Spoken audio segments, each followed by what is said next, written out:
السلام علیکم، تاسو ګورئ د پی ټی وی بولان پښتو خبرونه او زه یم الیاس کاکړ. یو نظر په سرټکو.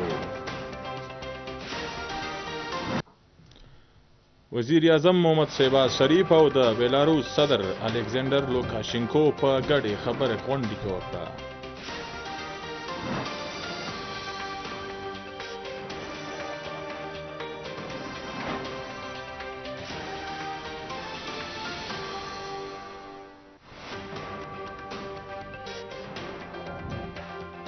د وزیر اعظم محمد شهباز شریف په درناوي کې د بیلاروس په دارالحکومت منسک کې د هرکلي غور دستوره ترسره شوه.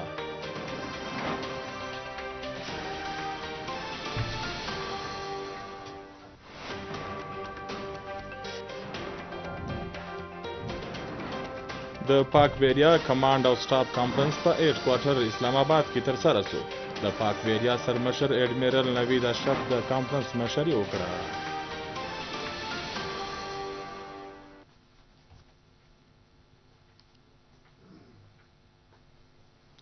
او اوس د خبرونو تفصیل. وزیر اعظم محمد شهباز شریف او د بیلاروس صدر الکساندر لوکاشینکو په ګډه خبري غونډه وکړه. په دې موقع وزیر اعظم محمد شهباز شریف وویل چې په پاکستان کې د سرمایه‌کاري په زړه پورې موقع موجوده دي. د بیلاروس و کمپنیانو ته په پاکستان کې د سرمایه‌کاري غوره چاپیریال څخه کتنه ترلاسه کول پکار ده.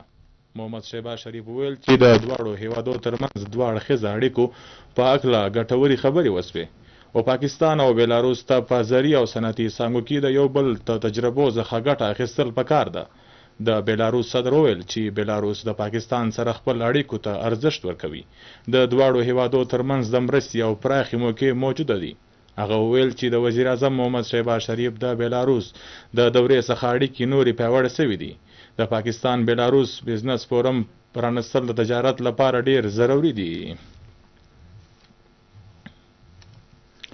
د وزیر اعظم محمد شهباز شریف په درناوي کې د بیلاروس په دارالحکومت منسک کې د هرکلي غوره دستوره ترسره شوه. ویوان ازادي ته په رارسېدو باندې د بیلاروس صدر الکساندر لوکاشینکو د وزیر اعظم تود هرکلی وکړي. د دستورې په پیل کې د دواړو هیوادو د قامي ترانې وژغول شوې. د کوم وروسته د بیلاروس د وسلوالو فوج چمتو ډلې وزیر اعظم محمد شهباز شریف ته د احترام سلام وړاندې کړی. وزیر اعظم د ګارد آف آنر کتنه وکړه او مارچ پاس مشاهده یې وکړه. د دواړو مشرانو ترمنځ په ایوان ازادي کې ځانګړی ملاقات وسو، په کوم کې دوه اړخیزه اړیکو معاشي مرستې او په نورو مهمو چارو باندې خبرې وسوې. د پاک بیریا کمانډ او سټاف کانفرنس په هیډ کوارټر اسلام آباد کې ترسره شو. د پاک بیریا سرمشر ایډمیرل نوید اشرف د کانفرنس مشري وکړه. په کانفرنس کې د سیمې بدلیدونکي سمندري چاپیریال، قومي سلامتیا، جیو سټریټیژیک چارو، جنگي تیاریانو او د ځوانانو د تربیې په اړه چارو باندې خبرې وکړل شوې. نیول چې په میری ټایم ډومین کې ممکنه روایتي خطرو مقابلې لپاره جنگي تیاریان کولو باندې زور واچوي. په کانفرنس کې میری ټایم ساتنه پیاوړې کولو لپاره د جدید وسلو او ټیکنالوژي ترلاسه کول وستایل شو. نیول چې ګڼ قومي مشق امن 25 او امن ډایلاګ کامیابه انعقاد وستایه. ونیول چې ته د پاک بیریا روان او د سباوند د منصوبو په اړه بشپړه معلومات ورکړل شو. په کمانډ ان سټاف کانفرنس کې پرنسپل سټاف افیسر او فیلډ کمانډرز د پاکستان نیوی د پالیسیانو او منصوبو جاج واخیستی. د بلوچستان د وزیر اعلی سرفراز بگټي سره د جمعیت علما اسلام د مرکزی سکریټري جنرال مولانا عبدالغفور حیدري په مشرۍ کې ډلې ملاقات وکړي.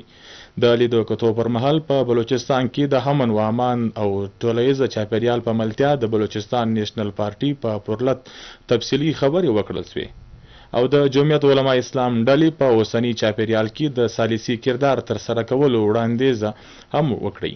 په دې موقع وزیر اعلی میر سرفراز بگټي د حکومت په دریځ د جی یو هاي ډله خبره کړه او ویل چې په بلوچستان کې د امن د بحالي لپاره د حکومت او د حزب اختلاف د دواړو ذمہداري مهمه ده.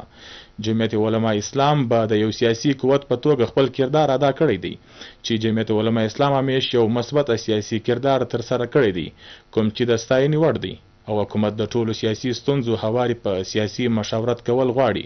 په ډله کې صوبایي امیر مولانا عبدالواسع اینوس عزیز زیری په ملتیا نور مشران موجود وو.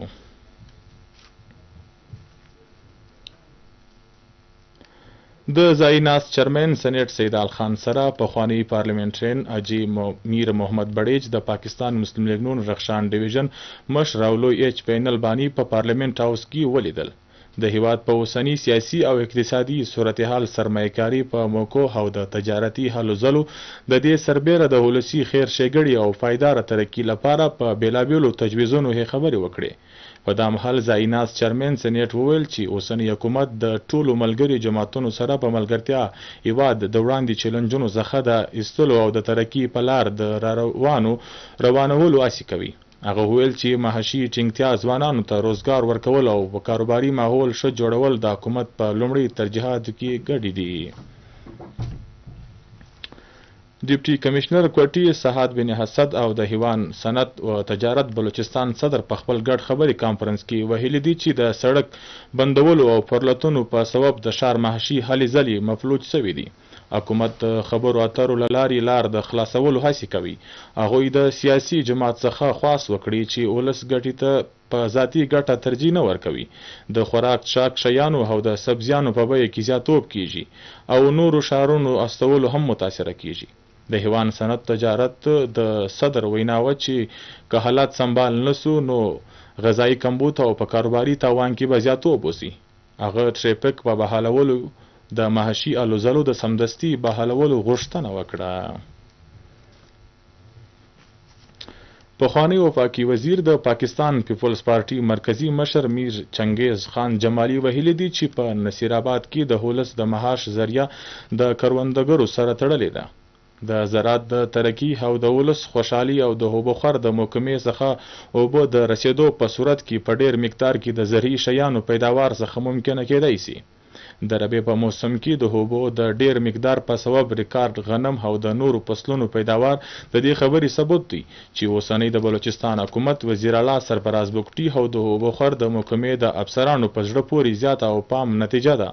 د رسنیو د نمایندو سره خبرې په کولو میر چنګیز خان جمالي وویل چې هیله ده چې اوس د خریف په موسم کې به هم د اس قسم کمبود نه پیدا کیږي.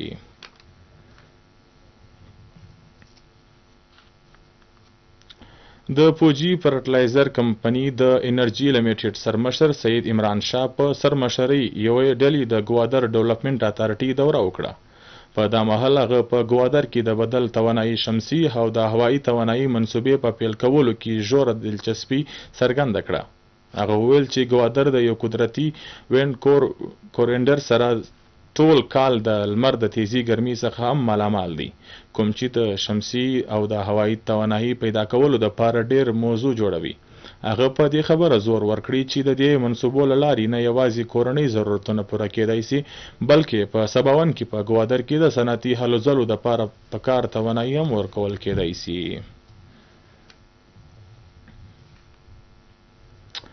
ګوادر پوهنتون کې د 2 نوي بیچلرز پروګرامونه د معرفي کولو سپارښت د 2 بیل فیکلټي کونسل د بورډ اف اسټډیز د غونډه له لارې وکول سو، کوم چې 13 ورځ وسو. په لومړۍ غونډه کې فیکلټي اف ساينس انجینرینګ اینڈ ټیکنالوژي د بورډ اف فیکلټي د بي اس زالوجي فیشریز اینڈ ایکوا کلچر او بي اس زالوجي میرین بایولوژي پروګرامونه منظوري ورکړه. په دویم غونډه کې د کامرس د څانګې بورډ اف اسټډیز د بي اس ای کامرس پروګرامونه د نصاب ته حتمی بڼه ورکړې ده. د دې دواړو غونډه کېدل د دې خبرې عکاسي کوي چې ګوادر پوهنتون نه یوازې روایتي تعلیم ته وده ورکوي بلکې ځایي کامي او د نړیوالو منډو ضرورتونه نظر کې په ساتلو خپل تعلیم سفر مخ ته بیایي.